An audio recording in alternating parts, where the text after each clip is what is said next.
Recently budget में एक बहुत इंपॉर्टेंट प्रोविजन लाया गया जिसके according miss reporting of income, जिसपे आपको 200% पेनल्टी पे करनी होती है, आप उसकी इम्यूनिटी के लिए अप्लाई कर सकते हैं। इसमें एक कंडीशन रखी गई कि आपको 100% एक्स्ट्रा टैक्स पे करना होगा, तभी आप इम्यूनिटी के लिए जा पाएंगे। सेक्शन 270 में जब हम इम्यूनिटी की बात करते हैं तो वहां पर 2-3 कंडीशंस ऑलरेडी मेंशन की गई है जिसको आपको फुलफिल करना होता है, तभी आप इम्यूनिटी के लिए अप्लाई कर पाते हैं। जैसे कि आपका जो मेन ऑर्डर है आप उसके अगेंस्ट अपील फाइल नहीं करेंगे।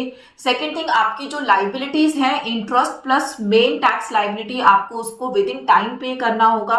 थर्ड थिंग, जो ये आप एप्लीकेशन फाइल करेंगे, फॉर्म फाइल करेंगे इम्यूनिटी का, दैट इज फॉर्म 68, वो आपको 1 month from the end of the month जिसमें आपको फाइनल ऑर्डर रिसीव हुआ है उस टाइम लिमिट के अंदर अंदर फाइल करना होगा। अगर आप इस मिस रिपोर्टिंग ऑफ इनकम की इम्यूनिटी के लिए अप्लाई करना चाहते हैं तो 100% टैक्स प्लस इंटरेस्ट के साथ आपको 100% एक्स्ट्रा टैक्स पे करना होगा, तभी आप इस इम्यूनिटी के लिए एलिजिबल होंगे। अब बात करते हैं ऐसे टैक्स पेयर जिनके नोटिसेस, एटीजीजीसी डोनेशंस, डिडक्शंस और एचआरए के क्लेम से रिलेटेड ऑलरेडी रिसीव किए जा चुके हैं, जिनकी असेसमेंट और रीअसेसमेंट चल रही है। ऐसे टैक्स पेयर क्या इस इम्यूनिटी का बेनिफिट अवेल कर पाएंगे? इससे रिलेटेड मेरे पास बहुत सारी क्वेरी आई, तो मैं आपको बता दूं कि ये जो चेंज है ये 1 मार्च 2026 से एप्लीकेबल होने जा रहा है और ये एप्लीकेबल रहेगा AY 2026-27 प्लस इससे पहले के सभी असेसमेंट ईयर और इसके बाद के सभी असेसमेंट ईयर्स के लिए। बट इसकी जो इफेक्टिव डेट है वो रहेगी 1 मार्च 2026।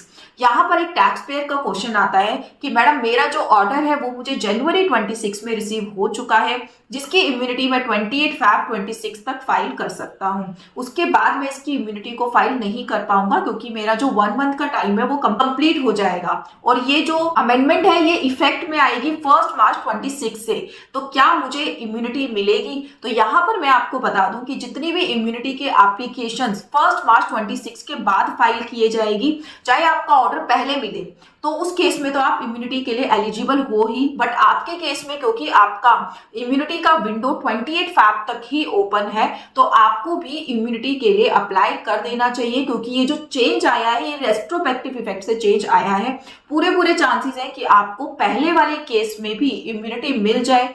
इन केस अगर नहीं भी मिलती है तो अपील का ऑप्शन आपके लिए हमेशा अवेलेबल रहेगा, आप अपील के लिए भी जा सकते हैं। तो अगर आपकी भी असेसमेंट और रीअसेसमेंट चल रही है, ऑर्डर आपके पास आ चुका है या फिर आने वाला है, अगर आप इम्यूनिटी के लिए अप्लाई करना चाहते हैं तो विद इन द टाइम आपको इम्यूनिटी के लिए अप्लाई करना होगा। अगर इससे रिलेटेड आपको हमारी सर्विसेज अवेल करनी है तो आप गिवन नंबर पे हमसे कनेक्ट कर सकते हैं। Thank you so much.